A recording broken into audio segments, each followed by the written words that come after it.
This is about the economy. This is about jobs. This is about nutrition. While good policy can have great implications, bad policy can have devastating implications. With more than 8 billion people populating the world, food has become one of the biggest challenges facing humankind, and American agriculture is being asked once again to come up big. Today, we hear from House Ag Committee Chair G.T. Thompson, a volunteer firefighter and EMT who's now on the front lines of drafting a new farm bill that addresses one of the greatest challenges on earth. From Ballard Studios in Washington, D.C., it's 13th and Park. The future doesn't belong to the faint-hearted. There is not a liberal America and a conservative America. There is the United States of America.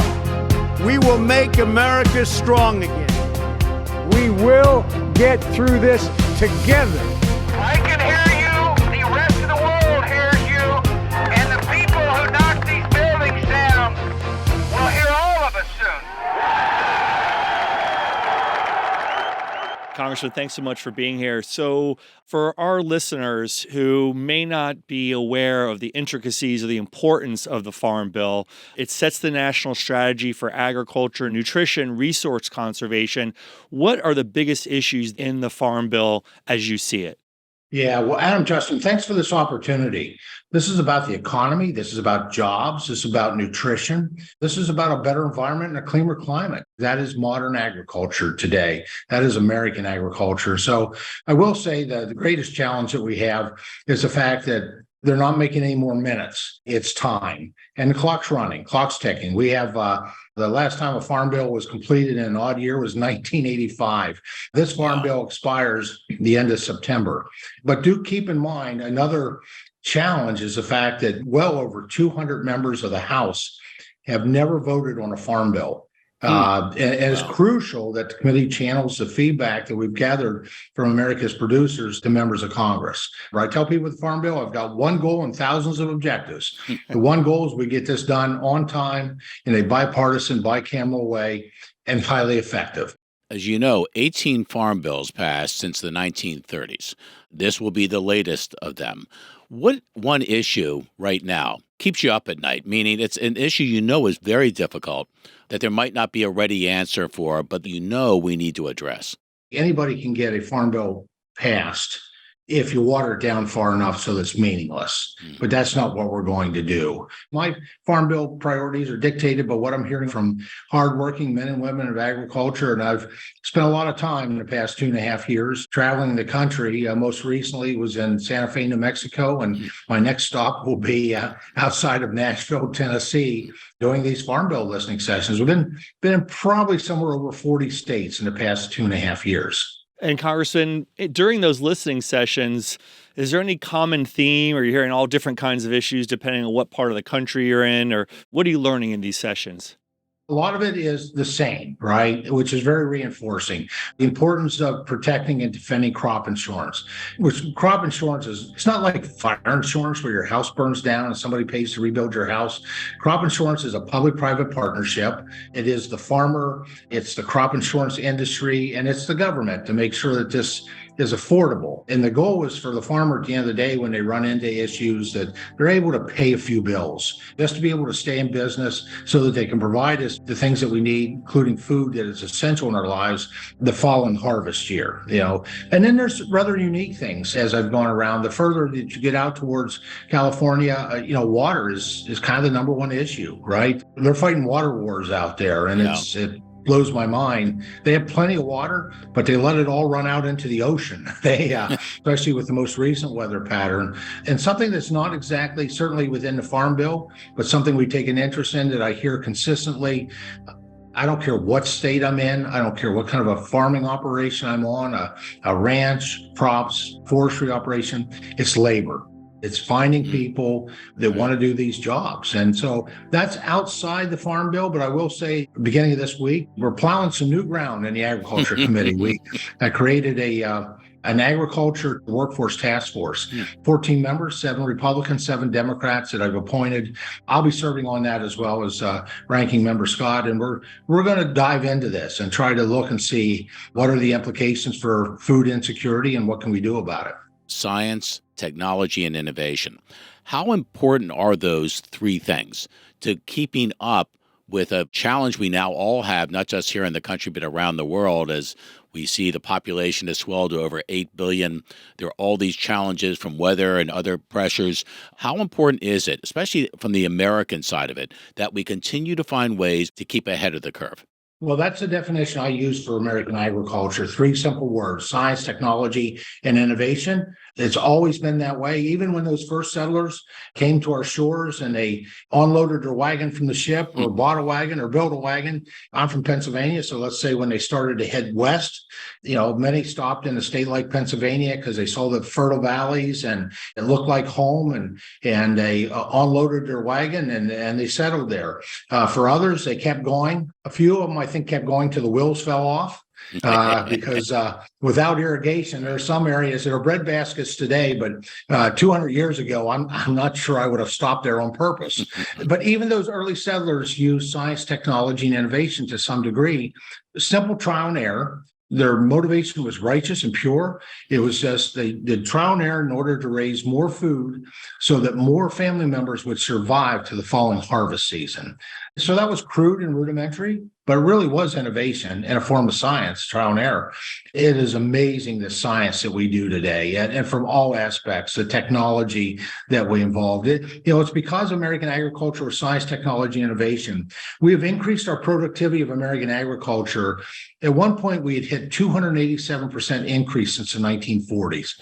Now that's slipped a bit, but our goal is if we get these policies right in the 2023 Farm Bill, we'll be able to see that continued growth and productivity. We want to take that to 400% by the year 2035.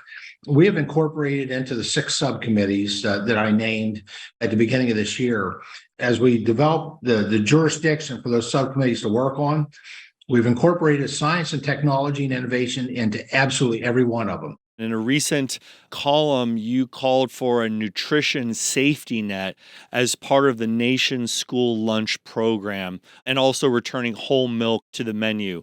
Can you tell our listeners why these are important front burner issues for you in terms of the nutrition safety net and the nation's school lunch program? Yeah, now you're outside the scope of the Farm Bill right now. Right. In some sense, I have mixed feelings whether I'd want to take that on in the Agriculture Committee. I'd be willing to do it. But I'm a senior member on the Education Workforce Committee as well. And these programs are incredibly important from two purposes. One is the health benefits of nutrition. And secondly, it's great for the American farmer because whatever nutrition program we're talking about, whether it's the school lunch program, whether it's the women, infant, and children program, now that's also an education and workforce, or whether it's the SNAP program and the TFAP program, which would basically be what we used to call food stamps, and TFAP is the support we provide to food banks and food pantries. If you ever want to leverage a taxpayer dollar, those food banks and food pantries, which are largely run by volunteers in our communities all across the country, they're amazing. What a force for good of helping neighbors in need. And that's what the nutrition program does. But important to remember, child nutrition provisions obviously are important as well. I am thrilled the fact that within the past couple of weeks, I have had my legislation, Whole Milk for Healthy Kids, be passed out of the House Education and Workforce Committee. It passed 2613. It was a strong bipartisan vote in favor of it.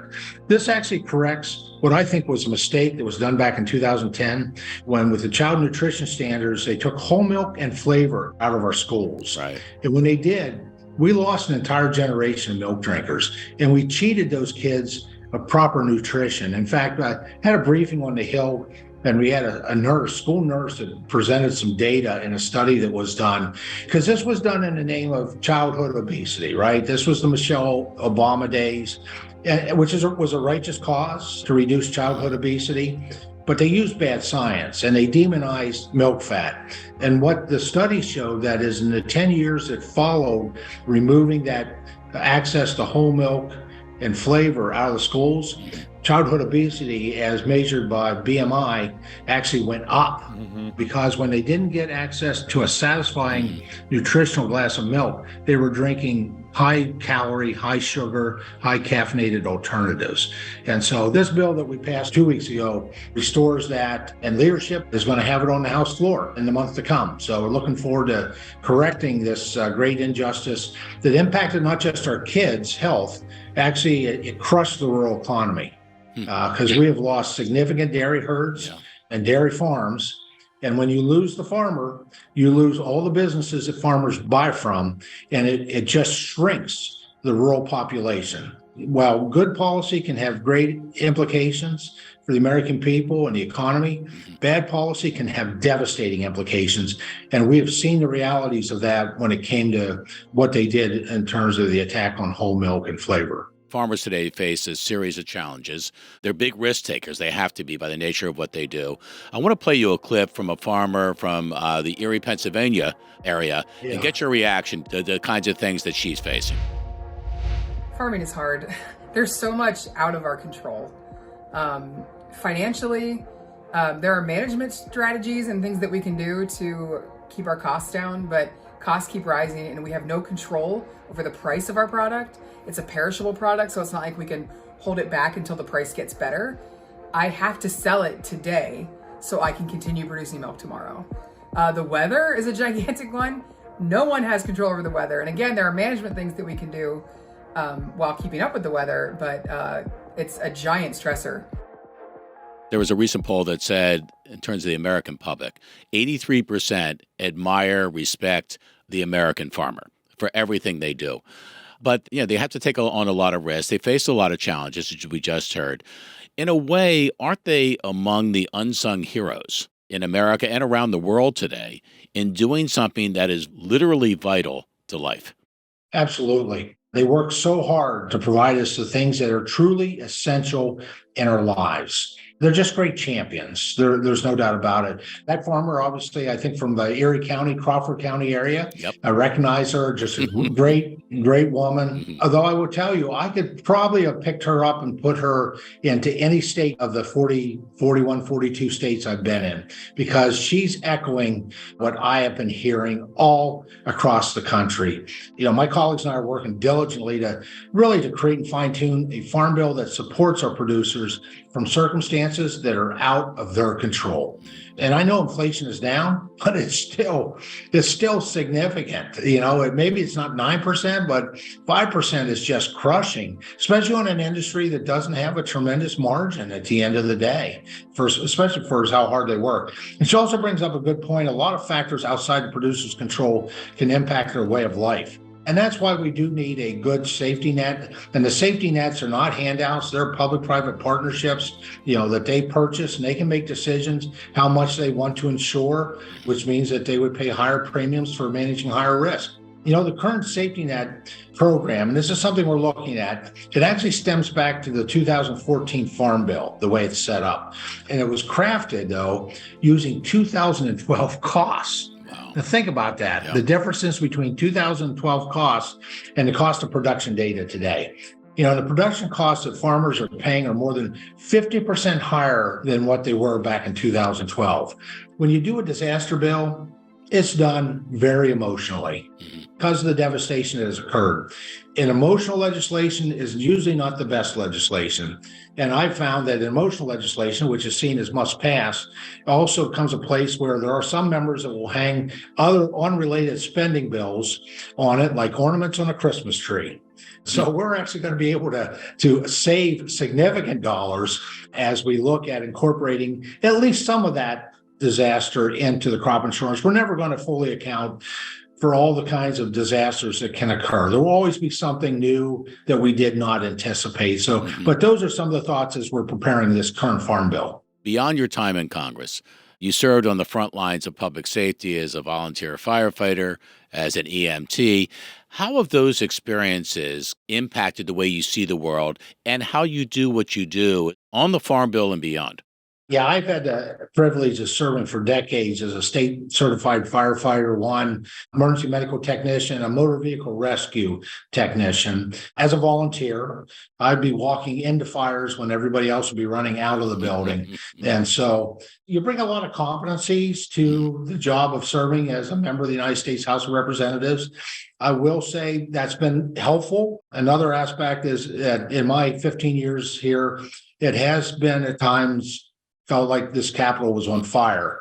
And so I guess I felt well qualified to try to be extinguishing those extreme flames so that we can get our work done here and get the job done on behalf of serving the needs of the American people. I do miss those days. I was an interior firefighter. I was trained on how to operate a pump panel. It just wasn't my thing with the apparatus. I was the one with the turnout gear. I put on the self-contained breathing apparatus and literally would be the one that would either walk or crawl into a burning building, either for rescue or for extinguishing fire. And they told me I couldn't do that when I was a member of Congress so for some reason. Well, Congressman, we really appreciate the time you spent with us. Justin and I agree. This is such a critical issue. Food is one of those basics of life, and we've got to get it right. And fortunately, America and American farmers in particular, and the ag industry even beyond that, are really doing everything they can 24/7 to help address that. This is a good journey, and again, one where you don't have to come into burning buildings, but you actually are coming in on the other side of that building into some sunshine. All right, very good, Justin. Adam, thank you so much. What a privilege and opportunity to spend some time with you. Same here. Thank you. Adam, that was not a topic that I talk about every day, but it's something that's absolutely critical to the future of our country, especially when you consider the nutrition, the national security, food insecurity. All these issues are important. And I think that we got a chance to hear a lot about what the chairman's priorities are in terms of getting this farm bill done on time. He used the word often bipartisan. He did. That's one of these issues. Food has to be a nonpartisan or bipartisan issue, right? It affects everybody. And I think he seemed very, very intent on communicating that because he doesn't want this to be coming from one side of the aisle as opposed to the American aisle, the supermarket aisle, right? That to me was encouraging that they're trying to take politics out of it and put meaning and good policy into it. I agree. But at the same time, he did use that word bipartisan, bicameral a number of times. He also did distinguish a little bit from or contrast with what he felt the Democratic approach to ag policy was, which was, his words were, throw money at it. So it sounds like he wants to do a little more public-private partnership, a little more innovative programs instead of just kind of seeing how big the number can be. I was also fascinated by the conversation about whole milk in the school lunch programs. That was really fascinating to know that it got removed in the name of child obesity, but yet the obesity rates have continued to go up. And I'm not aware of the research, but it makes perfect sense to me that when you take away whole milk, that students are going to go to high calorie, high sugar, and he said high caffeine alternatives. Yes. So certainly between those two choices, whole milk seems like a better choice. Well, I think the cows were rooting for that, frankly, that option. Right. He also used the words science, innovation, and technology. If you look at the history of mankind, the way we address challenges most aggressively and successfully is when we innovate. Right. And agriculture has to innovate to stay ahead of a curve where you see 8 billion people on the face of the earth and growing, or else there's, the ramifications of that falling short are frankly imaginable and chilling. Absolutely. And the other challenge that I thought was interesting was he said he hears it all over the country is workforce, is labor. Right. The challenge of the jobs needed to actually harvest and grow and do the things that need to be done to grow our food and produce our food. It sounds like that's outside of the jurisdiction, but it sounds like he's putting together a task force. He has put together a task force to look at those issues of labor in our agriculture industry in the U.S. We are facing a decline in arable land. We're facing increasing challenges because of weather, extreme weather, and climate conditions. Right. And the labor force part of that, I hadn't really thought about that. There are also declining numbers of people that are committing to agriculture. That, to me, of all three of those ideas, in a way is the most frightening. Right. Because if you don't have people doing this that are vital to life, who will? Right. That's a very complicated issue, but I'm glad he's got that on focus, and he's going to come up hopefully with some ideas to address it. Didn't he look like the quintessential congressional chairman? I mean, he has such great bearing and very articulate, and you can see it in his eyes. He's very, very earnest in wanting to get this right. Yeah, very passionate about it, and it was a great conversation we had. As always. Look forward to the next show, Justin. See you next time, Adam. Don't miss future episodes by following us on Apple, Spotify, or other podcast platforms, or go to the YouTube channel where you can subscribe for free.